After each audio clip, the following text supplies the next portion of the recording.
Dosłownie 2 słowa tytułem wstępu i zaczynamy. Cała seria Mój pierwszy rejs to prowokacja.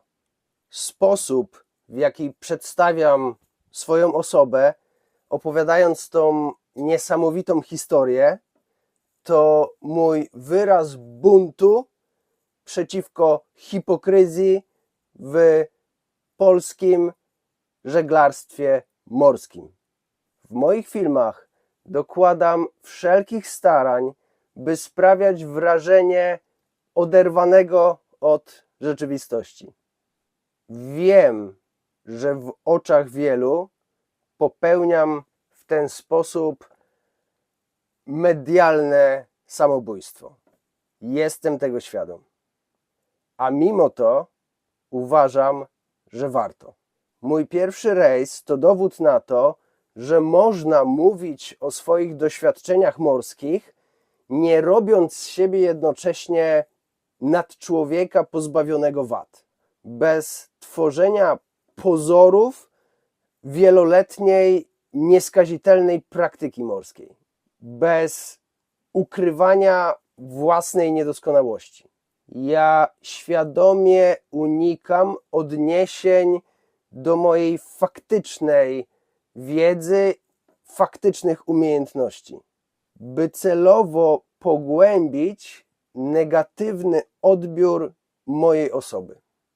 Zaskoczę Was. Żeglarz to też człowiek i każdy bez wyjątku popełnia błędy. Nie każdy ma odwagę się do nich przyznać. Przyznanie się do błędu w tym środowisku to wyrok.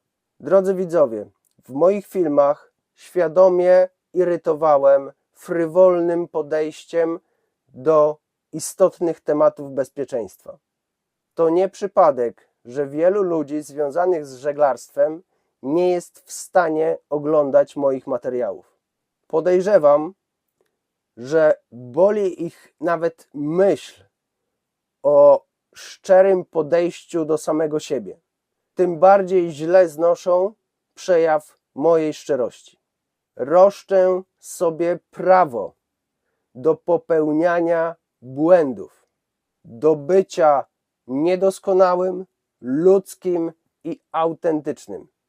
I jeżeli nawet po tym, co powiedziałem, zostanę tutaj sam, to pozostanę z sobą. Pani kapitan, zanim odeszliśmy, pokazała mi mapę i wytłumaczyła, że w momentach niepogody, kiedy na otwartym morzu szaleje sztorm i warunki żeglowne są zbyt trudne, wszystkie jednostki, zarówno te małe, jak i duże w Norwegii, kryją się za wyspami. Są tam co prawda odrobinę nierówne, specyficzne, wąskie przejścia, którymi należy się przemieszczać i nawet przy silnych wiatrach można to robić bezpiecznie. Ja wtedy zrobiłem to nie trzeba tam gdzieś na zewnątrz, można tu,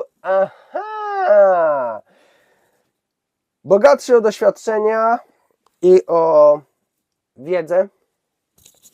Czemu to mi się tak tutaj świeci mocno? Bogatszy o wiedzę, o doświadczenia, odwieźliśmy naszego kolegę do Stavanger na lotnisko. Po drodze droga była w miarę spokojna. Pamiętam tylko w jednym miejscu sytuacja była troszeczkę śmieszna. Wychodziliśmy z właśnie takich skalnych dróg wodnych. To są takie labirynty skalne, gdzie dosłownie pływa się z zygzakiem, żeby gdzieś tam się przenieść, żeby się skryć, żeby nie wypływać na zewnętrzne wody. Przemieszczaliśmy się w jednej z takich kiszek i w którymś momencie wypływaliśmy bo musieliśmy na otwartą wodę. To nie były zewnętrzne wody, ale no znacznie, to był jakiś duży, szeroki fiord wchodzący do głębiej w wybrzeże.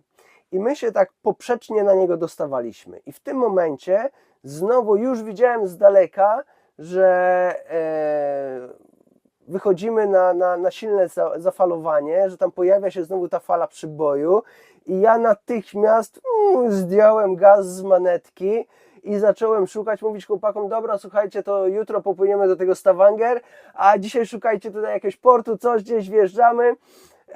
Już wiedzieliśmy, jak szukać portów. Dużo rzeczy wiedzieliśmy w bardzo szybkim czasie.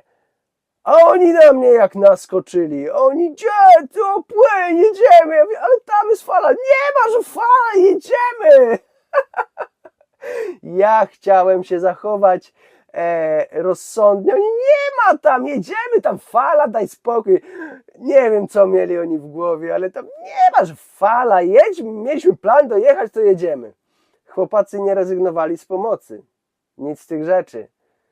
Parę dni jechaliśmy w ciągłym deszczu, gdzieś na wysokości Hamnesund, zdaje się. Po prostu lało jak z cebra. My mieliśmy takie kombinezony ocieplane, ale one nie były wodoodporne. Ubieraliśmy po prostu, we dwójkę siedzieliśmy w mesie i dopingowaliśmy tego, który siedział na zewnątrz. Dajesz radę? Dajesz? Przyniósłbym ci coś ciepłego, ale wybacz, nie chcę zmoknąć. A on siedział zakapturzony w kominiarce, okulary, chroniliśmy każdą część ciała, żeby tylko ten zimny, mokry deszcz nas nie dotykał. Siedzieliśmy w tych skafandrach, które nie dawały ochrony przed wilgocią, ale w pewien sposób one się nagrzewały od ciała.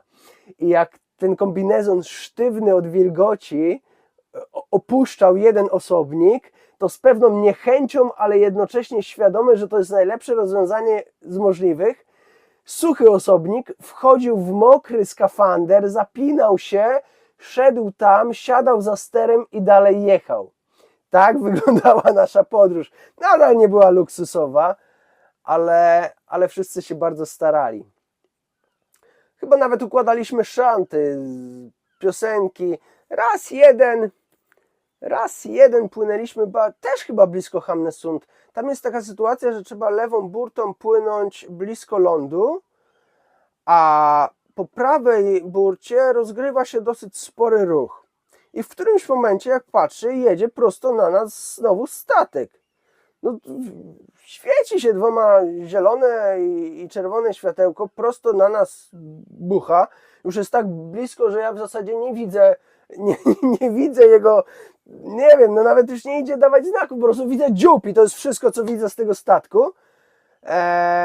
Ale to tak ma to wyglądać. To nie był przejaw naszej braku doświadczenia. Nie, on po prostu skręcał. No tam jest ciasno, tam nie ma miejsca, tam jest ogromny ruch. I to, że my sobie jesteśmy na wodzie, to nie znaczy, że nagle nie zobaczysz wielkiego dziobu. Nie, on też tam może być. To tak miało być. Po prostu tak miało być. Płynęliśmy do Stavanger, oddaliśmy tam jednego z naszych. Zszedł w milczeniu, ale bez większego żalu. Po prostu w te parę dni po naszym wypadku nabraliśmy takiego przekonania, że tak musi właśnie być. Po prostu jeden z nas wracał wcześniej do domu. Ze Stavanger, a w zasadzie z portu, który nazywa się Tananger. Tananger. Tak czy inaczej, stamtąd wyruszyliśmy we dwójkę. Żeby wydostać się z Tananger i popłynąć dalej w kierunku Polski, to jest tam taki challenge do zrobienia. Tam zaraz na południe od Tananger są takie różne wypłycenia, tam często pracują pogłębiarki, koparki, ale ogólnie to jest taki rejon, w który niedobrze jest wpływać. Trzeba takim szerokim łukiem to opłynąć, wyjść na pełne morze, a później bez możliwości schowania się w jakimkolwiek porcie, nie ma dosłownie żadnego na wybrzeżu, trzeba się przedostać dosyć sporo w kierunku wschód. i dopiero po jakimś czasie można się schować w fiordzie. Ale ten odcinek wyjścia, przejścia na morze i przedostania się bardziej w kierunku wschodnim niejednemu żeglarzowi i już nieraz sprawiał problemy. Mimo to ruszyliśmy dzielni, zubożeni o jednego załoganta, nie szkodzi. Ruszyliśmy z wiarą, że i tą trudność pokonamy. I pokonaliśmy. Poszło gładko. Dobrze jest czasami nie wiedzieć, że coś jest niemożliwe, to wtedy jakby łatwiej. Znacie tą zasadę, nie? A Murphy'ego zasadę też znacie? Oj dobra, nie hipotetyzujmy za dużo. Minęliśmy fiord, który jest wejściem do Flekkefjord. Dlaczego mówię o Flekkefjord? No już, zaraz, nie wszystko naraz. Fala się wypiętrzyła. Tam w ogóle, w tamtym rejonie południowej Norwegii, otwartego morza, nieskryty w fiordzie, tam się robią dziwne rzeczy. Dla mnie wtedy wszystko było dziwne. Jeszcze raz zaznaczam, że opowiadam o sytuacji sprzed niemal 10 lat. Musicie o tym pamiętać. Mam nadzieję, że w ostatnim odcinku serii nie muszę tłumaczyć, dlaczego jestem roześmiany. Tak ma ta opowieść wyglądać. Fala w tamtym rejonie przypomina Bieszczady. Albo jesteś w dolinie pagórka, albo jesteś na pagórku. Albo jesteś w dolinie i pagórki zasłaniają ci cały świat, albo jesteś na szczycie pagórku i przez chwilę możesz sobie na coś popatrzeć. Taka była fala. Dla nas nowość, szaleństwo. Wow, co tu się dzieje? Jedziemy do góry i na dół. I to wszystko jest to się dzieje na spokojnym morzu. Tam nie ma sztormu, tam po prostu tak ma być. Niesamowite wrażenie. Kiedy ta fala minęła, przyszła inna. Ledwie minęliśmy o kilkanaście mil morskich wejście do fiordu, jak przyszła fala, która nas po prostu zatrzymała. Na początku to było wow, ale fajna zabawa, wow, ale co tu się dzieje, o, znowu się szykują problemy. Ale mija godzina, mijają 2 godziny, próbujemy halsu jednego, próbujemy halsu drugiego. Tak, bo to już na żaglach, to nie tam, że silniczek prum, prum, prum. Kto by na paliwo zarobił? Nic z tych rzeczy. Na żaglach tym halsem nie idzie, tamtym halsem nie idzie. No dobra, no to może trochę silnika.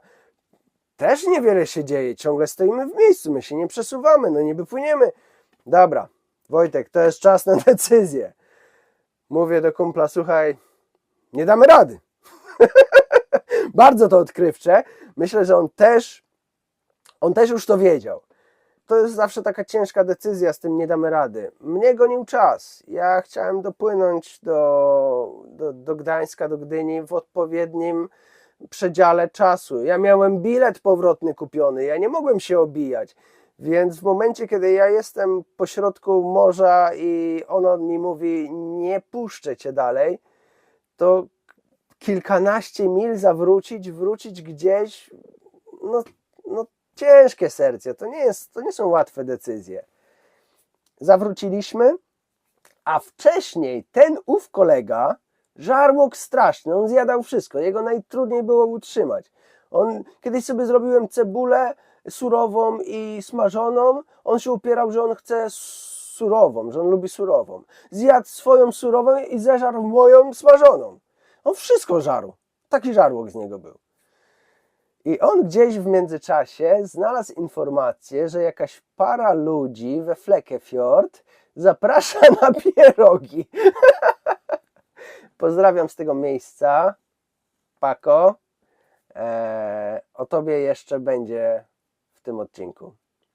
I popłynęliśmy tam. Napisaliśmy im, że płyniemy i popłynęliśmy. Nie znałem ludzi. Kto to jest? Flekkefjord w ogóle jest niesamowicie przepięknym miejscem. Tam trzeba popłynąć. W ogóle tam dopłynąć, żeby dopłynąć do Flekkefjord, przepływa się przez piękny fiord.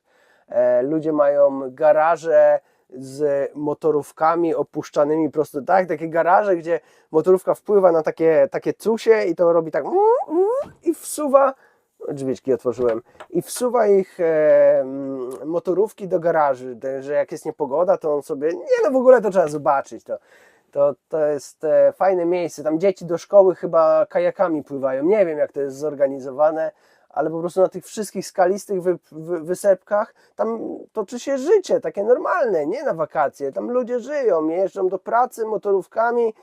Południowa Norwegia jest piękna. Nie całą zwiedziłem jeszcze, to mam zamiar właśnie w tym roku poprawić. A w ogóle to zapraszam na rejs, bo jest taka możliwość.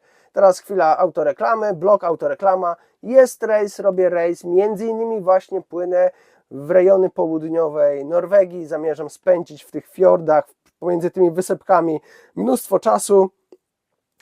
Można się przyłączyć, nie ma dużo miejsc, kalendarz jest już na czerwiec prawie wypchany na maksa, więc odzywajcie się, jest taka możliwość. Zamykamy blok reklamowy. Zostaliśmy we Flekkefjord bardzo miło przyjęci przez Paco i Agę. Faktycznie zaprosili nas na pierogi. Ja tak nie do końca wierzyłem, że to tak wygląda. Po prostu popłynęliśmy, daliśmy ludziom obcym znać, że płyniemy do nich na pierogi. A oni mówią, dawajcie, wbijajcie żeglarze. Kto nie wie, to Paco i Aga przyjmowali w swoich progach wiele żeglarzy. Cumowało u nich gościnnie wiele jachtów, żaglowców też. To jest w ogóle dwójka niesamowitych ludzi, którzy też zdecydowali się robić coś więcej, aniżeli tylko żyć pracą. Oni zorganizowali któregoś roku, rok po mojej wizycie tam, zorganizowali wielki festyn? Jak to się nazywa? Przyjechali dużo ludzi, mnóstwo ludzi, koncertowali, grali całą noc, to chyba trwało weekend cały, nie pamiętam, czy tydzień, to niesamowite. I to oni to zorganizowali zupełnie za free. Naprawdę niesamowici ludzie i cieszę się, że mogłem ich poznać. Nakarmili nas tymi pierogami. Spędziliśmy super miło czas. Zawieźli nas na takim, pokazać nam okolice. I w tamtym miejscu też, gdzieś w międzyczasie, bo to jest ważne, okazało się, że ten mój załogant, jemu kończy się urlop i on nie będzie mógł pozostać tak długo, z racji, że ta podróż nie idzie tak dobrze, jak powinna. Jest dużo opóźnień, nie przepłynęliśmy teraz do Danii, musieliśmy się cofnąć. I on już wiedział, że on nie da rady, on nie zdąży, na pewno nie do Polski, że jest jeszcze szansa, że może w Danii wysiądzie, ale do Polski ze mną nie dopłynie. I ja zdecydowałem się na tym etapie, wiedząc, że już mam nóż na gardle, taki czasowy nóż, to zdecydowałem się nająć załoganta. Skontaktowałem się, pomijałem całą procedurę, bla bla bla, przyleciał do nas, muszę to przyspieszać, ja wam to opowiem wszystko w tym odcinku.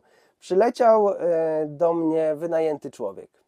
Początkowo popłynęliśmy w trójkę, ruszyliśmy do Kristiansandu, tam się na chwilę zatrzymaliśmy, chwilę odpoczęliśmy i ruszyliśmy w dalszą drogę, dalej w kierunku Polski, kierunek Dania, jej północne ostępy. Pech nie przestał mnie prześladować. Widziałem już brzeg Danii, jak taką kreskę, wiecie jaka jest Dania, nie? Płaska. Klifów nie było. Więc widziałem takie coś, co to musiał być ląd. Zwłaszcza, że wiedziałem, że ten ląd tam jest. Idziemy na silniku pod wiatr, oszczędzamy tylko czas, paliwo już nie.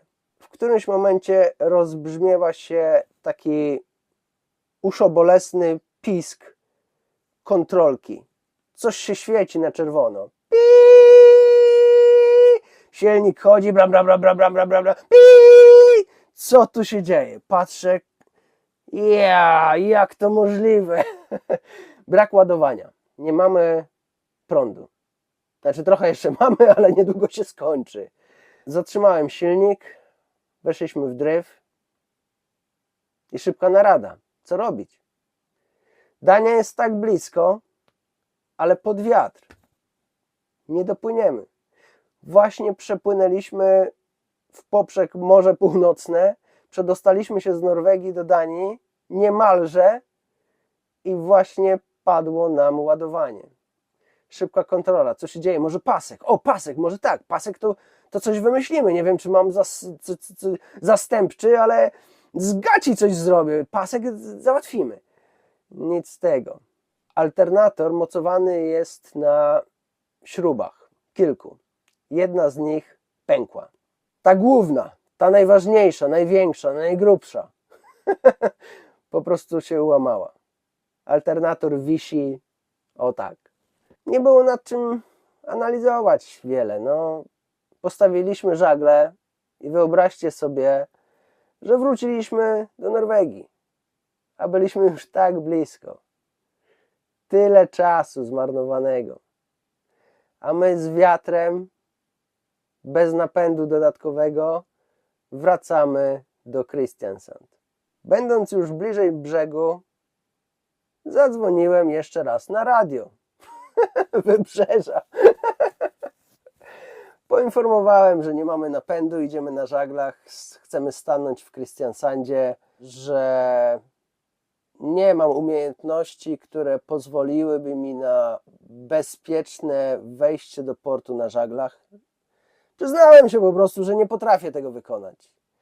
I proszę o holowanie. Upewnili się, że faktycznie tego chcę i bliżej portu będąc wyszła pod nas jednostka ratunkowa, ratownictwa morskiego. Ja, żeby was uświadomić, to nie był też taki desperacki krok. Ja byłem ubezpieczony. Moja łódka jest bardzo dobrze ubezpieczona, bardzo wysoko, ma pełne autokasko, mimo tego, że jest starą łódką. W Norwegii tak można. W tym autokasko jest też taki asystans drogowy, że właśnie między innymi holowanie, jakieś tam usługi płetwonurka, różne tam, to by trzeba przeczytać, ja już tego nie pamiętam. Za niewielką kwotę z mojej strony jest taka pomoc udzielana. Mnie to wtedy kosztowało, zdaje się, 500 koron, niech to będzie wtedy jakieś 200 zł. 200 zł musiałem zapłacić ze swojej strony, żeby mnie bezpiecznie do tego portu wstawiono. I tak zrobiłem. I tam nie było co się wiele cackać. Po to płacimy ubezpieczenie, żeby z niego korzystać. Wciągnęli nas do tego portu, postawili w Y, powiedzieli, że możemy tu stać i odpłynęli. I tyle. Ale co dalej? Polska daleko, my mamy urwaną śrubę, nie możemy płynąć. Bez silnika nie przedostaniemy się nigdzie w zasadzie. Takim asem żeglarstwa nie byłem. I w którymś momencie, ja nie pamiętam, czy ja poprosiłem Paco o pomoc. Wydaje mi się, że nie. Ale naświetliłem mu sytuację, w jakiej się znajdujemy. No jak byliśmy dopiero co tam dzień czy dwa po wspólnym obiedzie i ten kontakt jakiś był. I oni byli też ciekawi, jak nam idzie. No i powiedzieliśmy im, jak nam idzie. Słuchajcie, takich ludzi jak Paco Kaliciński, to z tym szukać. Jak to się nazywa? Z tym, co świeci. Ze zniczem? Z czymś tam się chodzi i szuka kogoś, że ciężko znaleźć. Wiecie, o co chodzi, nie? Chyba ze zniczem. On jak się to była sobota albo niedziela. Zdaje się, że niedziela rano. Wstał rano, dowiedziawszy się, w jakiej jesteśmy sytuacji, obudził jakiegoś tam gdzieś znajomego spawacza, zawlókł go do jakiegoś warsztatu. Oni rano spawali nam śrubę tak, żeby pasowała do naszego otworu. On wsiadł na motor, przejechał z Flekkefjord do Kristiansandu, no 100 km to jest co najmniej, jak nie więcej.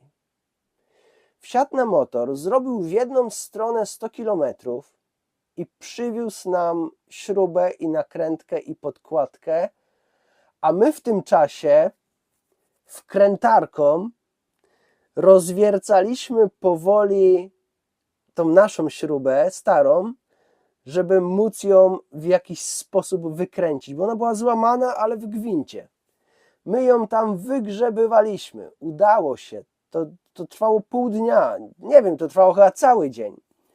Paco dojechał do nas w godzinach popołudniowych, założyliśmy tą śrubę I ten chłop zrobił to z dobroci serca.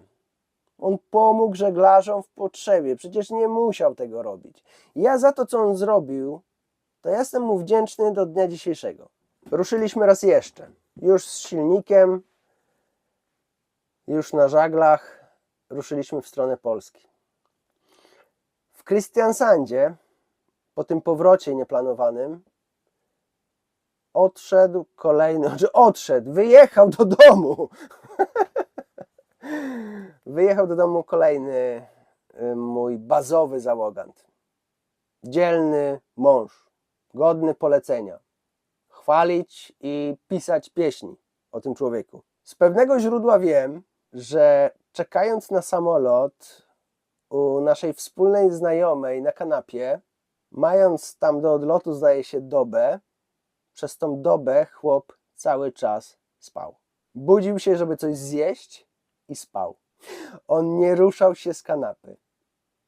Tyle miał w sobie życia po tym wspólnym rejsie. Wyruszyliśmy już we dwójkę. Ja i ten nowo nabyty załogant. Najważniejsze, co można powiedzieć o tym odcinku drogi, to chyba kompletne wykończenie. Ja byłem już i psychicznie, i fizycznie bardzo mocno znużony tą podróżą. Jemu bardzo szybko to zmęczenie dało się również we znaki.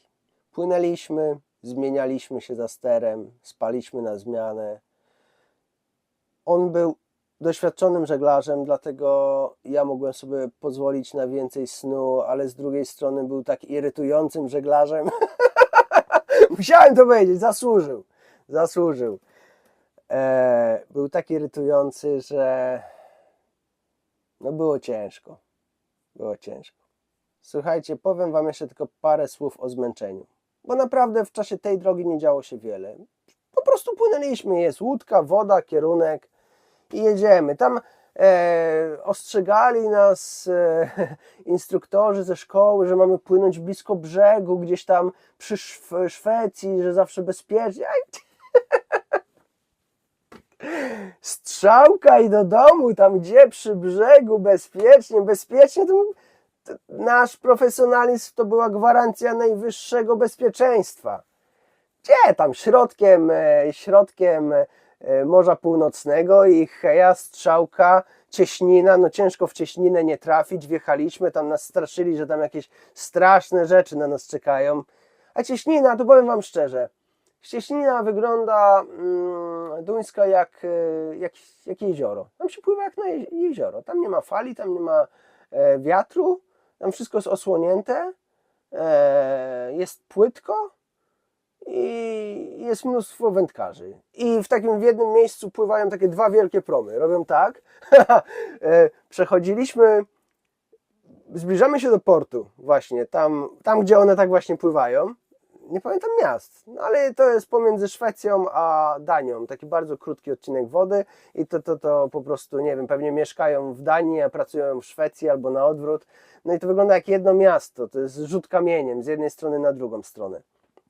I płynę sobie i widzę, że tak, wiecie, powyżej główek, powyżej falochronu widzę, że tam są jakieś budynki, no miasto, budynki, jakiś większy chyba budynek hotelowy i płynę sobie tam, pyk. Wiecie, że nie wolno tak, nie?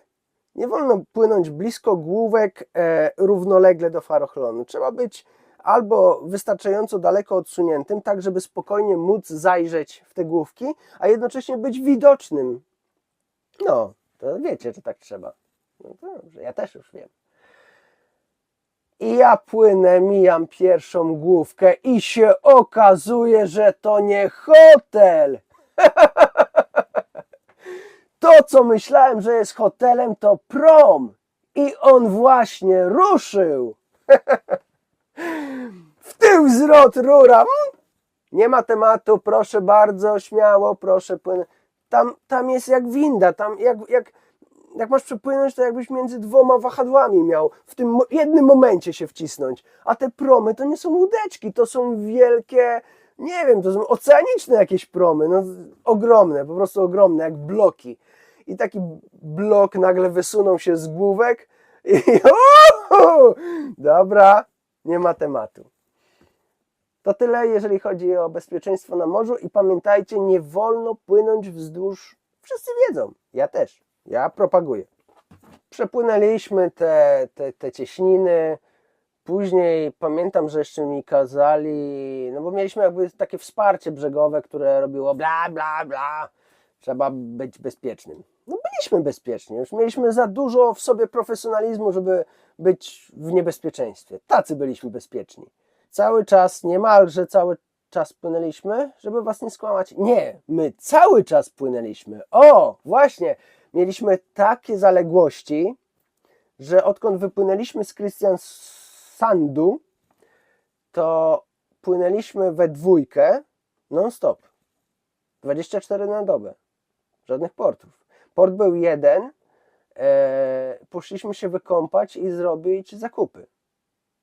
Na trasie z Kristiansandu do Gdańska, do Gdyni, przepraszam, zatrzymaliśmy się raz.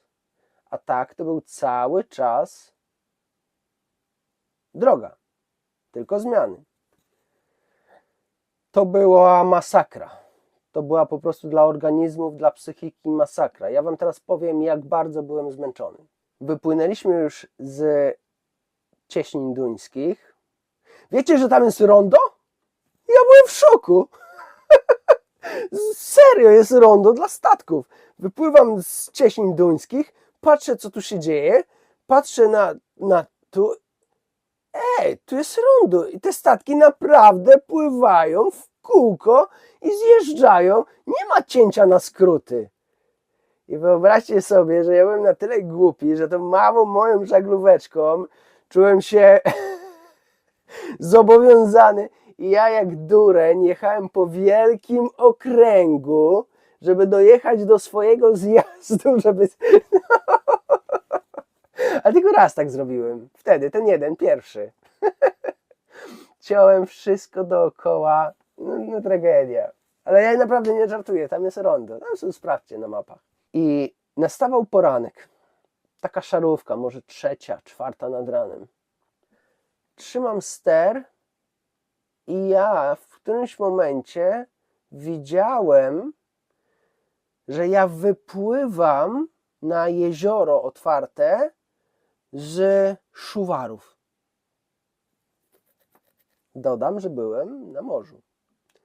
Ale mój mózg wmówił mi i włożył w oczy obraz, jaką ja wypływam z Szuwarów, przedzieram się przez tataraki, ja ręką je odgarniałem. Tak zmęczony byłem. Ja takie umamy miałem. Ja odgarniałem tataraki, żeby wypłynąć na otwartą wodę. Takie brednie rodziły się w mózgu kompletnie wycieńczonego i zmęczonego człowieka. Mało tego, przyznam się wam, że gdzieś w połowie Bałtyku zacząłem pisać poezję. I to dobrą poezję, tak dla jasności. Ja zacząłem pisać wiersze. Kompletnie mi odbiło. Wycieńczeni, wymęczeni, pod koniec w ostrych warunkach bałtyckiej niepogody, cięliśmy hel bliziutko w pochyle, też było ładne, wiecie, nas przed samym helem tak wytrzęsło, tak wybujało, że norweską banderę skapnęliśmy się, że ciągniemy na sznurku, ona wypadła po prostu, ciągnęliśmy na sznurku, znaczy fala ją po prostu wybrała. My ją ciągnęliśmy na sznurku, w którymś momencie się zorientowałem, że ją ciągnę już na zatoce. Jak ty wylazłaś? Ona całkiem dobrze siedziała w takiej rurce, a jak fala podeszła od rufy, to ona najprawdopodobniej ją wyciągnęła stamtąd. W takich szliśmy warunkach. Gdzieś tam w którymś momencie, nie wiem czy mogę powiedzieć, że cięliśmy tą strefę zamkniętą. Ale to były kwestie ratowania życia. To można, to w takich sytuacjach można.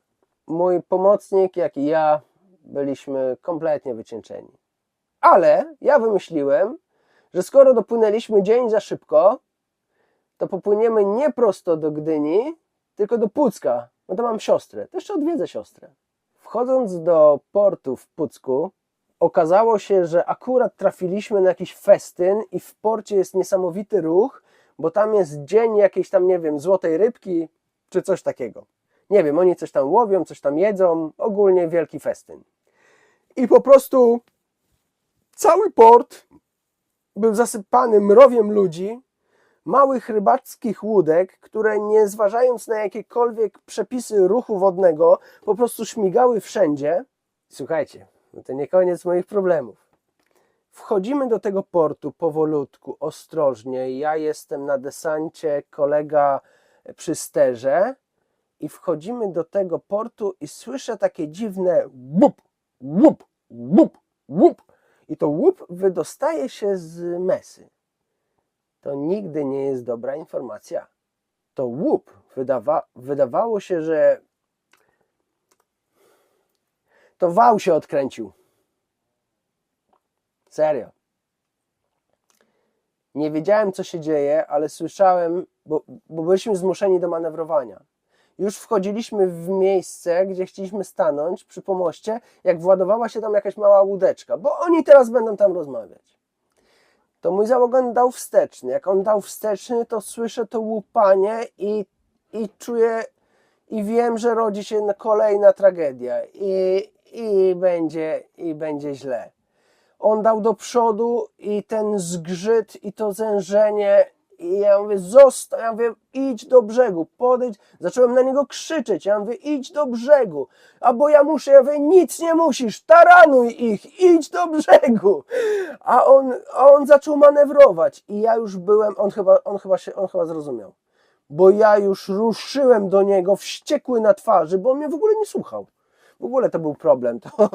Problem był taki z tym konkretnym załogantem, że on był umiejętny i doświadczony i on wszedł na pokład myśląc, że on mnie sobie ustawi. I to był zgrzyt, ostry zgrzyt był. To trwało kilka dni, zanim sobie naprawdę boleśnie wytłumaczyliśmy, kto zajmuje. Ja nie byłem gotowy oddać mu tego rejsu. Ja nie byłem gotowy oddać komukolwiek mojego rejsu. To nie po to wystawiłem się na taką próbę, nie po to podołałem tej próbie, żeby teraz po prostu mówić, dobra, bierz, zawieź mnie, bo ty umiesz, ja jestem cienki bolek. Nic z tych rzeczy. Ja prowadziłem swój rejs, ale potrzebowałem pomocy, żeby dopłynąć do celu. Ale to była trudna z nim przeprawa, żeby to dojść. No, byliśmy, myślę, najgorszą z możliwych załóg. Ja jego potrzebowałem, żeby dopłynąć do Polski w określonym czasie, a on brał po prostu ode mnie pieniądze i musieliśmy się znosić. Tak, to słuchajcie, to, że wam to mówię, to nie jest tak, że zawsze załogi są super zgrane, jesteśmy braćmi, jest cudownie. Czasami są tak przykre sytuacje właśnie wśród załogi, która powinna być jednym dream teamem, ale nie zawsze tak jest. No, rejs z tym chłopem to nie wspominam najlepiej. Jesteśmy w porcie. Jesteśmy w porcie i słyszę, że jest źle. I mówię mu raz, żeby podchodził, żeby nie patrzył, żeby nawet do nich cumował, cokolwiek. A on jakby głuchy na... To on nie mógł tego nie słyszeć. Nie mógł nie słyszeć, co się dzieje. No, to pod jego nogami tam metal o metal uderzał z głuchym łoskotem. To nie wierzę, że on tego nie słyszał. I w pewnym momencie ja się bardzo zdenerwowałem. I ja zacząłem do niego iść z myślą, że po prostu wyrwę mu ten ster i sam sobie stanę, a jego przy okazji najchętniej wyrzucę za burtę. I ja zrobiłem tylko parę kroków i on chyba odczytał na mojej twarzy malującą się, wiecie, rozumiecie, nie? Znacie ten wyraz człowieka, jego twarzy, który idzie wam właśnie coś powiedzieć. I nagle się okazało, że on jednym, bez słowa, nie zdążyłem dojść do kokpitu, jednym skokiem, jednym susem przykleił się do pomostu. Prosta sprawa. Nie trzeba było całego tego tańcowania. Desantowałem się, uwiązałem jacht i w tym miejscu skończyła się nasza wspólna podróż. On pojechał już pociągiem. ja miałem dokończyć rejs już samotnie, całkowicie samemu. Zszedłem pod pokład, zobaczyłem mój wał i ten źródło tego łoskotu. Słuchajcie, mój wał jest takim kołnierzem przykręcony do kołnierza przed skrzynią biegów i w moim konkretnym przypadku jest tam 5 śrub z nakrętką. Wszystkie śruby poza jedną były w zęzie. Odkręciły się całkowicie, wpadły do zęzy. Ostatnia śruba trzymała się na takim, no jeszcze miało pół centymetra zapasu na gwincie. Bo nie potrzeba naprawdę wiele, nie potrafię ocenić ile, żeby ona się odkręciła. W najlepszym wypadku stracilibyśmy po prostu napęd i zdryfowali głębiej w port, na czymś tam gdzieś się zatrzymali. Na lądzie. W najgorszym wypadku wał wysuwa się do morza z uszczelniacza, a dziurą tej wielkości napływa woda morska do środka. I tego już nie zatrzymasz. Tyle brakowało do kolejnej tragedii. Co prawda tragedii w porcie, gdzie nikt zginąć nie mógł, ale ja straciłbym jacht. Naprawiłem to, przykręciłem wał, odwiedziłem siostrę i wieczorem, chyba jeszcze tego samego dnia, ruszyłem do Gdyni. Ostatni etap tej podróży. Wypływając jeszcze, to też było dobre, wypływając z Zatoki Puckiej, tam jak wiecie jest bardzo płytko. I w dodatku na noc jeszcze bardzo systematycznie są stawiane zasieki. Znaczy to się nazywają sieci, ale w moim rozumieniu to są zasieki. I ja wypływałem w godzinach popołudniowych, słońce miało już się ku zachodowi i patrzę, widzę, że rybacy właśnie wrzucają ten ostatni swój kijek do domu i cała Zatoka Pucka jest w sieciach. Calusia, aż do samej tego rowu wykopanego do wyjścia z zatoki. Tam wszystko, ciekawe dlaczego, właśnie tam trzeba wszystkiego nastawiać. I widzę z daleka, że ci rybacy obrali kurs na mnie. To zaczekałem, podpłynęli do mnie i mi coś zaczęli tłumaczyć, jak mam opłynąć, gdzie są jakieś, ale używali jakiegoś żargonu tam. Coś mówili o czymś, nie żebym pamiętał, ja nawet nie pamiętałem jak skończył mówić, nawet nie rozumiałem w trakcie jak on mówił. A on mi tłumaczył, którędy mam przejść, bo jakieś oznaczenia oznaczają coś i odpłynęli. No i zostałem z tymi informacjami dla siebie. Dobra, odpaliłem motorek. Szczerze mówiąc, nijak nie zastosowałem się do wskazówek, do których zastosować się nie mogłem. Po prostu płynąłem. Płynąłem i celowałem zawsze gdzieś pośrodku dwóch kijków, czy flag, które wydawały mi się być kompatybilne. Nie miałem pewności, ale zawsze jeżeli już płynąłem, to celowałem dokładnie po środku ich. Okazało się to dobrą metodą. Tylko raz, już na ostatniej, przy samym rowie melioracyjnym, który jest wykopiony, to się jakoś nazywa, to takie pogłębienie, żeby wydostać się na zatokę. To nie jest rów melioracyjny? Ostatnia sieć i poczułem takie wędkarze będą wiedzieli, o czym mówię. Takie zadzierzgnięcie. Takie pyk, puściło. Tak, zahaczyłem kilem właśnie o sieć. Ale tak, tylko na chwilę, tak pyk i się z niej ześlizgnąłem. Już było ciemno, płynąłem w nocy. Dopłynąłem tam gdzieś koło 23, może o północy byłem w Gdyni. Bo wiecie, bo ja jestem wychowany na Norwegii, jeżeli chodzi o żeglarstwo. I w Norwegii, w Szwecji, tam nigdzie nie musisz prosić, czy możesz wejść do portu. Po prostu wchodzisz do portu, obsługujesz się, robisz dobrą robotę, wychodzisz i nie zostawiasz po sobie bałaganu. I to jest absolutnie normalne i i oczywiste i inna oczywistość dla mnie nie istniała. A wiecie, że w Polsce trzeba dzwonić i prosić o pozwolenie na pobyt w porcie? Ja nie wiedziałem. Nie wiedziałem. Wszedłem do Gdyni, stanąłem z biegu dosłownie, już byłem mistrzem. Prawą burtą, longsightem przytuliłem się do tej betonowej kei, po prostu tako, rzuciłem cumy, robiło się już szaro, a może jeszcze było ciemno. I prosto z jachtu, swobodnym krokiem, szczęśliwy, że dotarłem, że zrealizowałem niesamowity projekt, dumny z siebie jak diabli, równie mocno zmęczony, poszedłem prosto na lotnisko. Wyrobiłem się idealnie. W nocy dopłynąłem do Gdyni, a o 9 rano miałem samolot powrotny do Norwegii.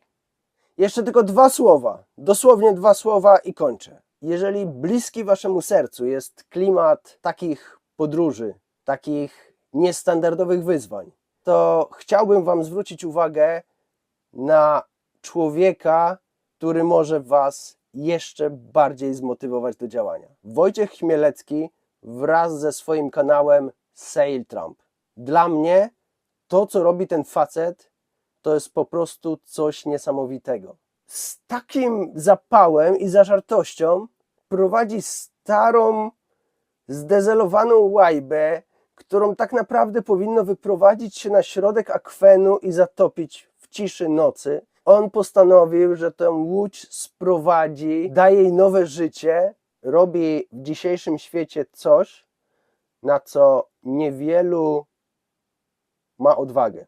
Wojciech Chmielecki, Sail Trump. Więcej informacji w opisie.